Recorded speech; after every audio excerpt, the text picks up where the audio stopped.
ሰበር ዜና በአማራ ክልል ደሴ የከተማ ዙሪያን ጨምሮ በተለያዩ አካባቢዎች በሌሊት በተከፈተው ውጊያ ከፍተኛ ደም መፋሰስ ታይቷል። በተመሳሳይ በማዕከላዊ ጎንደር ዞን ከፍተኛ ውጊያ ሲደረግ ማደሩ ተሰምቷል።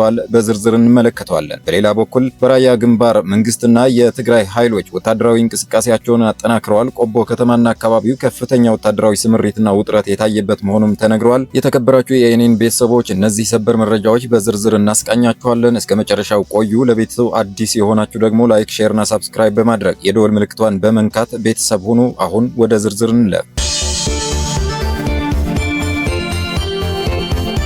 በአማራ ክልል ደሴ ከተማ የዙሪያዋን ጨምሮ በተለያዩ አካባቢዎች በሌሊት በተከፈተው ውጊያ ከፍተኛ ጉዳት የደረሰ ሲሆን በዛሬም በመንግስት ጦር ኃይሎችና በፋኖ ኃይሎች መካከል የሚደረገው ውጊያ መቀጠሉን ተገልጿል። በሌላ አቅጣጫ በራያ ግንባር የመንግስትና የትግራይ ኃይሎች ከፍተኛ ኃይል ማስጠጋታቸውን ቀጥሏል ሲሉ የመረጃ ምንጮቻችን አብራርተዋል። በተለይም ዛሬ ሐምሌ 4 ቀን 2018 ዓ.ም ከሌሊቱ ጀምሮ በደቡብ ጎንደር ቀጠና በተለያዩ አካባቢዎች ውጊያዎች መቀጠላቸው የፋኖ የመረጃ ምንጮች ለሚዲያችን ተናግረዋል። በደቡብ ጎንደር ዞን እብናት ወረዳ ገላማ ጣቢያ በተባለ አካባቢ የፋኖ ኃይሎች ባደረሱት ድንገተኛ ጥቃት የመንግስት ወታደሮች መገደላቸውን የመረጃ ምንጮቹ ገልጸዋል። ጥቃቱ የተከፈተው ጦሩ በሌሊት ከደብረ ታቦር ከተማ ወደ እብናት ከተማ በጉዞ ላይ በነበረበት ወቅት መሆኑንም ተጠቁመዋል። በተመሳሳይ በማዕከላዊ ጎንደር ዞን ምስራቅ በለሳ ወረዳ መርጋጃ በተባለ አካባቢ እንዲሁም በደንቢያ ወረዳ ጉራምባ ቀበሌ ከፍተኛ ውጊያ ሲደረግ ማደሩ ተሰምተዋል። በውጊያውም በመንግስት ጦር ላይ ጉዳት መድረሱ ተነግሯል። በምዕራብ ጎንደር ዞን መተማ ወረዳ የፋኖ ኃይሎች ባደረሱት ድንገተኛ ጥቃት በካቢኔ አባላትና ፖሊሶች ላይ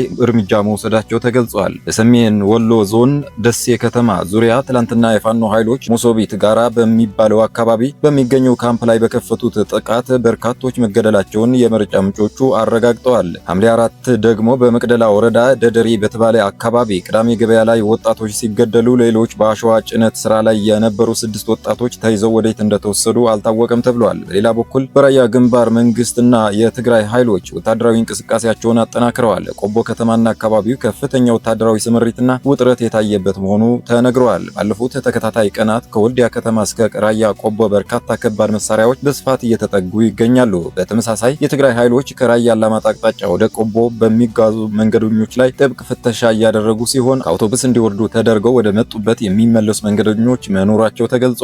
በሸዋ ቀጠናም ዛሬ ተምረት በተደረገው ውጊያ አመራሮቹን ጨምሮ በርካታ የጦር አባላት መገደላቸውንም ተነግረዋል። በመራቤቴና ቀጠና ኮላሽ ተራራ ከሌሊት ጀምሮ በተከፈተ ጥቃት በርካቶች ሲገደሉ 3 የኮማንዶና 2 የረዳት አዛዥ አመራሮች መማረካቸውንም የፋኖ ኃይሎች አሳውቀዋል። በመንዝ ቀጠናም በተመሳሳይ ድንገተኛ ጥቃት ጉዳት መድረሱ ተሰምተዋል። ይህ በእንዲህ እንዳለ በደሴ ከተማ ዙሪያ የህዝብ ትራንስፖርት እንቅስቃሴ መቀነሱንና በተለይም ከደሴ ወደ አላማጣ የሚወስደውን መንገድ ጭምር መዘጋቱን ምንጮች አስታውቀዋል። አካባቢው በጸጥታ ኃይሎች መጠበቁም ተገልጿል። የትግራይ ክልልን በተመለከተ የህወሓት ማዕከላዊ ኮሚቴ ባወጣው መግለጫ የፌዴራል መንግስት የአባቶቹ ፈለግ በመከተል ትግራይን ለማፍረስ ዘመቻ ከፍቶብናል ሲል ከሷል። የሚከፈተውና ተከፍቶ ያለው ጦርነት ሽንፈት አለው ያለው መግለጫው በድጋሚ ጥቃት እንዲፈጸም እንደማይፈቅድና ህዝቡን እንደሚታደግ አረጋግጧል።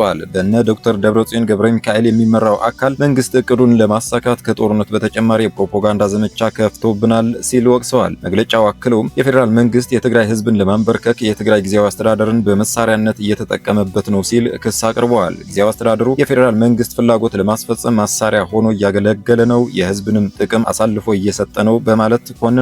የህወሓት ማዕከላዊ ኮሚቴ ጊዜያዊ አስተዳደሩ የኮሚቴውን ውሳኔዎች ተግባራዊ እንዳይደረግ የፌዴራል መንግስትና ጫና እያደረገበት መሆኑን አመልክቶ የትግራይ ህዝብ አንድነቱን ጠብቆ ይህንን እንዲመክት ጥሪ አቅርበዋል። የተወደዳችሁና የተከበራችሁ የኔን ቤተሰቦች የዕለቱ መረጃዎቻችን እነዚህ ነበሩ። መልካም ጊዜ ተመኘን።